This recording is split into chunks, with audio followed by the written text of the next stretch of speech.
Yeah, writing and optimization of a assembly code.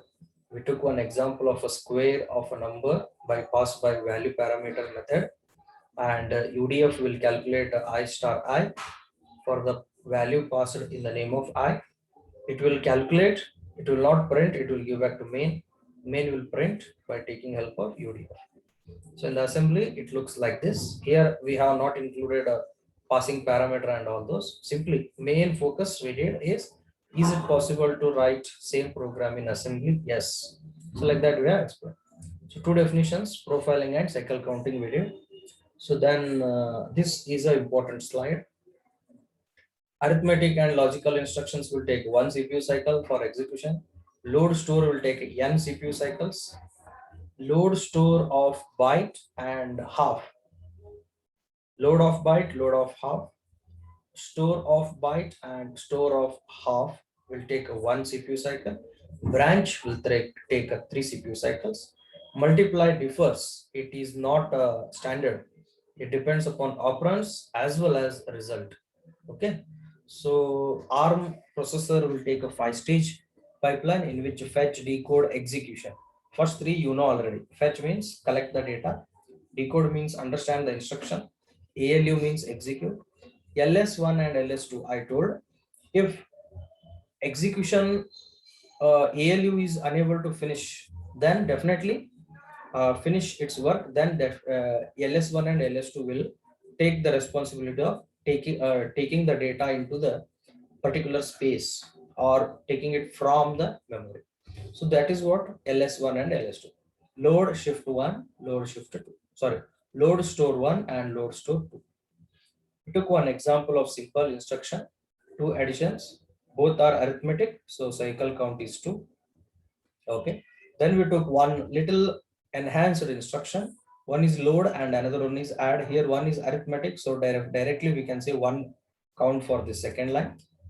But this first line is not a simple like load. It's a from memory and also from something extra called barrel shifter work. Okay. So it is not possible to execute in only one cycle count. That's a cycle 1. So it will take definitely help of one more, because R2 plus 4 update R2 plus 4 calculate, get a data from that new location, load onto R1 and don't update R2. That is what the work. So it is, these all works not possible to do in only one cycle. So it will take cycle 1 and cycle 2. So cycle 1 and cycle 2. And also here you see R1, who is a result of first instruction, is operand of the second instruction. First first instruction result is operand of a second. So immediately we cannot expect. So there will be occurs a bubble. Okay. So next, like that we have added one more instruction for this exclusive OR. Okay. So same way, this is one CPU cycle because it's a byte. Okay. It's a one CPU cycle because it's a byte. But since it's a pre-index offset, again it will take a 2 CPU cycles. Cycle 1 and cycle 2 will be in a load shift. Okay, it is not possible to finish only in the only one cycle. But add will try. Add will try to finish. But add is not exclusive OR. The third instruction is not possible to finish in just one, because the result of add is again the participant of exclusive OR. So there exists one bubble and one stall. Okay, hence even though there are 3 instructions, 4 CPU cycles will be consumed. Next we went for scheduling of a load instruction. For that we took one example. Okay, it's an interfacing example. From keyboard read something, on monitor write something. That's a word. From keyboard collect, on monitor show. So work is collect capital letter, show small letter. Okay. So how many alphabet? You can take 1 or 2 or 3 for a study purpose. Let me take capital A, capital B, capital C.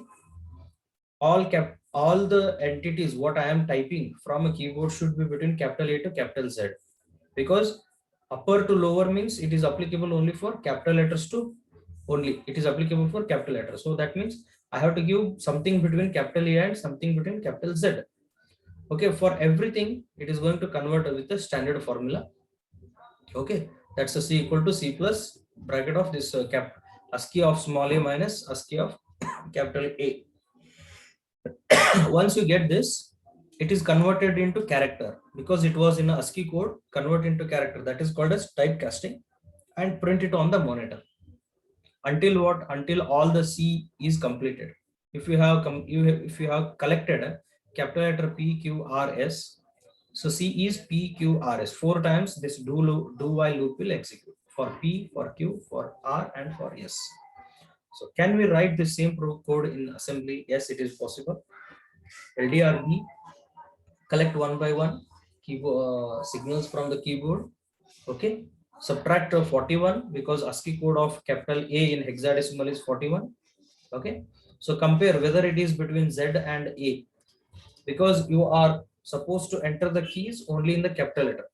Okay, so if yes, then only it is allowed. So then check present value of C, add with the difference of small a's ASCII code with capital A. Here you did C is equal to C plus bracket of A minus A. No? Same way this line, add, store. Okay, then compare, then back. Okay, so here stall occurs at the first instruction because the operand of first is itself means a result of first itself is operand of second, so it will take a stall. Okay, so here you can expect 2 for stall, 1 for LDRB. So total first line will take a 3 instruction, 3 CPU cycle. Next all are simple arithmetic. So 3 plus 4, sorry, 3 plus 1 is 4, 4 plus 1 is 5, 5 plus 1 is 6, 6 plus 1 is 7, 7 plus 1 is 8. Why I am taking only one for store is it's a byte. Okay, so up to this compare 8. As we know, branch will take a 3, so total 8 plus 3, 11. That's what here. Okay, now, so can we schedule load instructions by preloading? Preloading means advance. Why we should think about advance is because we have facility called barrel shifter. What barrel shifter will do? It will prefetches the data in advance. So utilize the hardware, whatever is present. And how to do that? Load a particular data which is required for the loop at end of previous loop rather than at the beginning of a current loop. See, what we can say is if you have what is that 2 exams, assumption that 10 to 11 one exam, 11 to 12 one more exam continuously. So what we can do is 10 to 11 let student write exam. Okay, instead of giving question paper of second after 11, let us give it exactly at 10:45 or 10:50. Even though they are writing first examination between 10 to 11, if we give 10:50 or 10:55 one more question paper, so what student can do? They can immediately start writing at 11. That means time will be saved. So in the same way, instead of giving data in the current loop beginning, that means after 11 o'clock, let's give it 10:55. That is the end of the previous loop.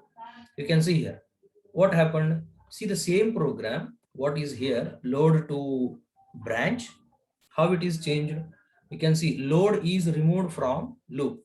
You can see here, observe it. Load is kept away from.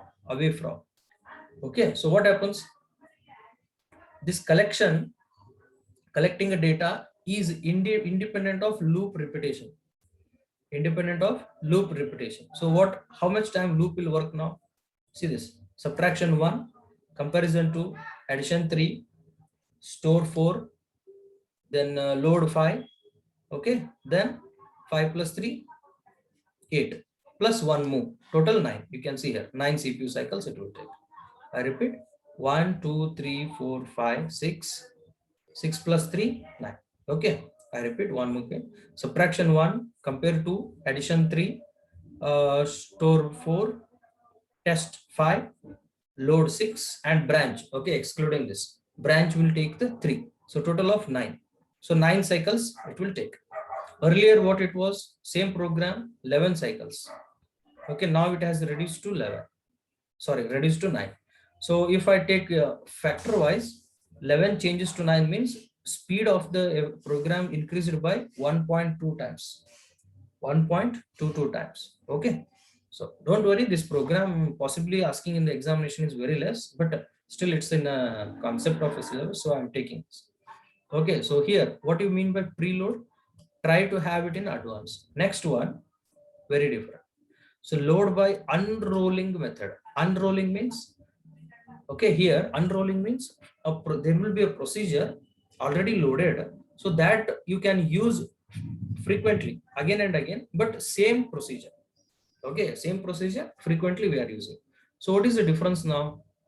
See this unrolling method, output is monitor, input is keyboard, character, T is a scratch register which we is initialized to some null. Okay, so another two characters, character 1 and character 2. So there are three characters, character 0, character 1 and character 2. Three characters I am going to read. Okay, so now you see there is a loop called, okay, next three. Okay, so can anybody try to analyze the program? I will also help you. See, instead of writing load for each, instead of writing load one common load for many instructions like this, you see this only one load for three letters, capital P, capital Q, capital R. Okay, so what we can have is have three separate variables. So this one, this is one. Next, why this is important is what happened in previous was this R2, it is itself participating here. Hence stall has occurred. But here what happens? These CA naught, CA 0, 1, 2, okay, are not immediate. You can see here, CA naught finishes at this level. There are still two instructions. By next, after these two instructions, CA naught will participate as an operand. You are getting?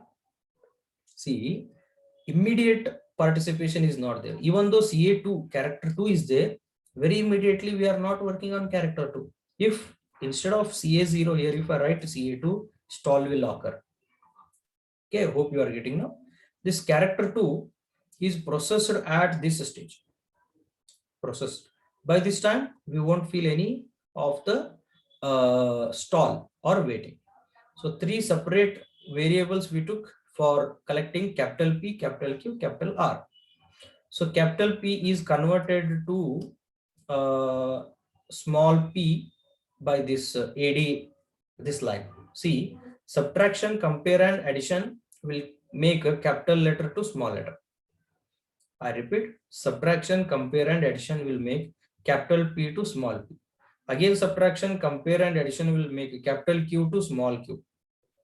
Okay, I repeat once again. Subtraction, comparison and addition will make a capital R to small r. Okay, so what we got by this line? Small p, small q, small r. See, anyway, we have three separate variables in which overwritten. What is overwritten? Earlier CA0 was capital P, that is overwritten with small p. Earlier character 1 was capital Q, that is overwritten with a small q. Earlier character 2 was capital R, and presently the character 2 is small letter r. Okay, use strb and test. So you can imagine that you are going to write on monitor. What you are writing using the CA0 on the monitor is small letter p. So the lines strb and teq will take help, will provide a help that, okay, for printing it on a monitor. What we have printed? Small letter p. Again, store and test of CA1, small letter q. Again, store and test, small letter r. So what we have finished so far? Capital P converted into small p in these three lines. Again, sub, compare and addition, capital P to small q. Again, subtraction, comparison and addition, small capital R to small r. Store and test of CA0, that means printed alphabet is small p. Store and test of small q. Store and test of small r. Finally, branch. Okay, so let's count how many instructions now. See, these all are independent, so no stall. 1, 2, 3, because they are byte. 4, 5, 6 for addition. Okay, I will repeat 1, 2, 3, 4, 5, 6. 7, 8, 9, 10, 11, 12. Okay, up to this 12, 13, 14, 15, 16, 17, 18. Okay, after 18, we have a branch. So 18 plus 3, total 21. So total it will take 21 cycles. For 21 cycles, how many characters we converted small letter to capital letter? Sorry, from capital letter to small letter. 21 cycles, we took it for 3. Okay, I am typing here in the chat box. 21 CPU cycles for 3 characters. Okay, for each, how much it is? 21 divided by 3. So which will be equal to 7. Okay, here I type 21 divided by 3 is 7. What earlier cycles, earlier methods took a time? For one character, this method took 11. Okay, advanced loading or preloading took 9. Unrolling method took a 7. So where you can expect more speed, unrolling or preloading or the normal execution. Normal execution will take 11, preloading will take a 9, and unrolling, of course, it is one thing is we have to invest first 21 total CPU cycles, but advantage is if I wait for 21, I can convert 3 letters. Hence, unrolling method will be the fastest. Okay, so let's go for next, register allocation. Why this is important? We have only R0 to R12 limitation. R0 to R12. We cannot use beyond R13, R14, and R15. They are specific like stack pointer, linkage register, SPSR, etc. So we cannot use. In that case, if our program needs more register, say for example, you are writing a program to calculate a weather report. So weather report means what? So many parameters will be there, like moisture, then comes temperature of a different time, then of today's temperature, today's moisture, today's humidity. See, like this, it's a complex equation. So to substitute all those, we need a lot of resistors. So in that case, only R0 to R12 are insufficient. In that way, what is the option we have is whatever is a present R14, R4 to R12 are there, you can shift into SP. Okay, store in the stack, and you can use R4 to R12 again and again. Okay, so like that, what happens? First, I will utilize R4 to R12 or R0 to R12. I will get some solution, or I will get some intermediate value that I will store in the stack. Again, I will use it. Again, I will get one more set of values. I will keep it in the second stack area. Like that, I can use multiple stack area.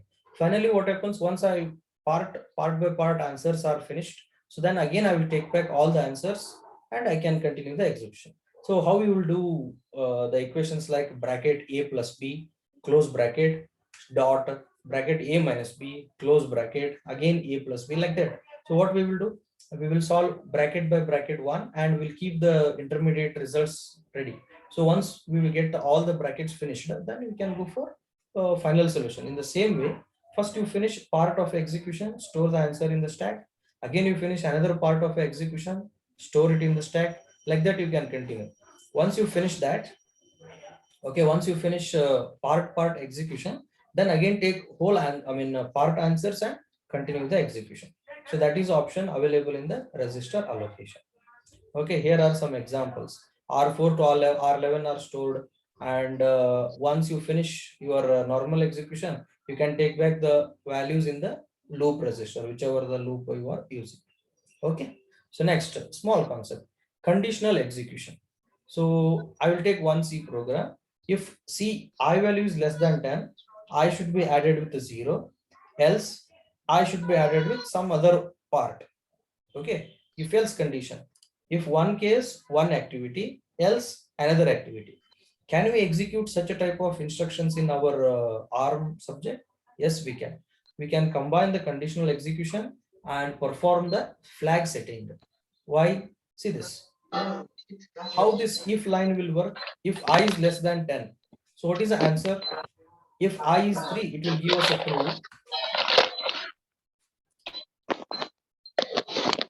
Priti Pujar, lot of disturbance.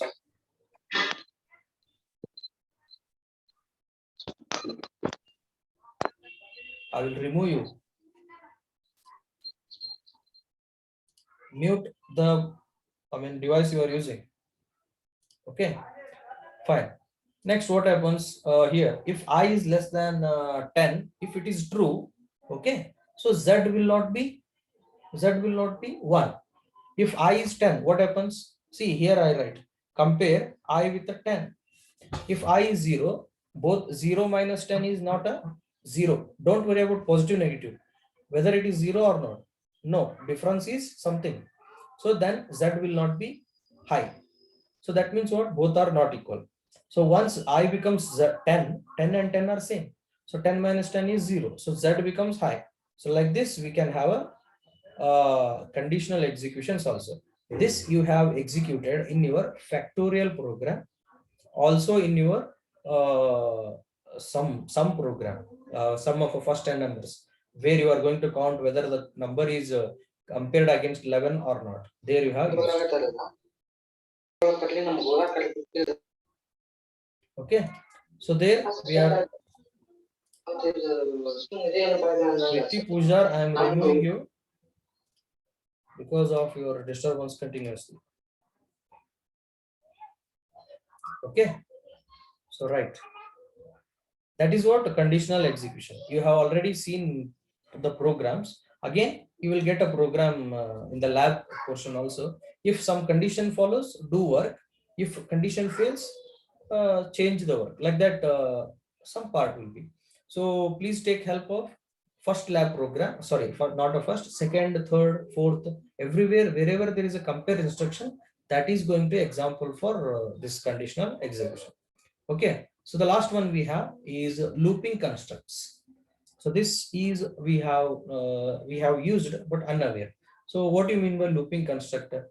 Generally decrement counter loop. So can anybody give the answer for decrement counter where we have used in our lab program? We have used already this. That's why I'm giving small explanation, because you have already studied where you have used decrement type of loop. Remember a program logic. First is multiplication, second one is, yes, correct, factorial is a correct program. So where 5 star 4 factorial, 5 star 4 star 3 factorial. See the decrement method. So with what we have to compare? If it is a decrement, we have to generally to compare with respect to lower limit. Okay, what is the lower limit for factorial program? It's a 0 factorial or 1 factorial. That's the lower limit, correct? So once we are doing a lower limit comparison, once that condition compares, see this, how to perform reducing. I think you know that subtraction by 1. Subtract the value of I by 1 and again do it, store it in the I. So can you give mathematical equation for the line here? I am mentioning sub s I comma hash 1. What is a mathematical equation? I is equal to I minus 1. Okay, so let me type a small letter here. I is equal to I minus 1 is a mathematical equation. So what we write in loop equation? Loop equation, can anybody predict? Or in some loops, like in a for loop or some other loop, we'll write like this, I minus minus. Okay, so this is how this. Okay, so can we go for increment counter loop? Increment counter loop, yes. So what is increment counter loop? I is equal to I plus 1. How we will show in our C program? It's like I plus plus. So can we expect this ADDS I comma hash 1? So this is how. So here we will write like this. I hope you all remember. For I is equal to 0 semicolon I less than some n, will write I plus plus. Okay, this is what we are using. So here the last portion of a for loop I plus plus, that is what is called as looping construct. How the logic of I plus plus will work, I hope you know now. I plus plus will work like I is equal to I plus 1. Okay. In the same way, I minus minus will work like this. I is equal to I minus 1. Okay. Hope you understood looping by decrement method or increment method. So why I have left increment method is to make you to prepare the content. So if you write increment counter loop, what I should write? Move I comma n loop. Okay. So here, what is the value? I should be 1, 2, 3, 4, 5 up to n. So don't start from n till the 1. Start it from 1, or even you can start it from 0. You can go up to n. Here you should not write subtraction. You should write addition. Okay. Addition I comma hash 1. See, if we have I equal, every time I want to change by 5. So what is the method? I is equal to I plus 5. I don't want a plus plus method. Just 1, 2, 3, 4. I want a 0, 5, 10, 15, 20, 25 like that. So that time how to do? Add s I comma hash of 5. Okay, this is how to make. So decrement of counter, same counter. Subtract s I comma hash of 5. So this is how I equal to I minus 5 method. Okay, hope it is clear now. Okay, that finishes some concepts. Okay, so one important point I wanted to revise for you is please work or try to understand these questions. So either of this program or this program, any one from this, okay, you can directly expect in the examination. Okay, according to my view, since last time the subject has introduced for the VTU and there was no examination because first batch itself got promoted, so we didn't get any question paper in which method they may give the priority, or for which part they may give the importance. Okay, for my view, according to my knowledge, any one from these two questions will be there, or this concept will holds very important from the chapter 6. Okay, this chapter. Okay, that finishes our another chapter which is very very helpful for part B lab program. And today afternoon I am going to take up the lab for two programs. Okay, I think fifth and sixth. Okay, fine. Now you can give your attendance and in the chat box by typing USN. Okay. You can quit the session. Join in the afternoon session for a lab.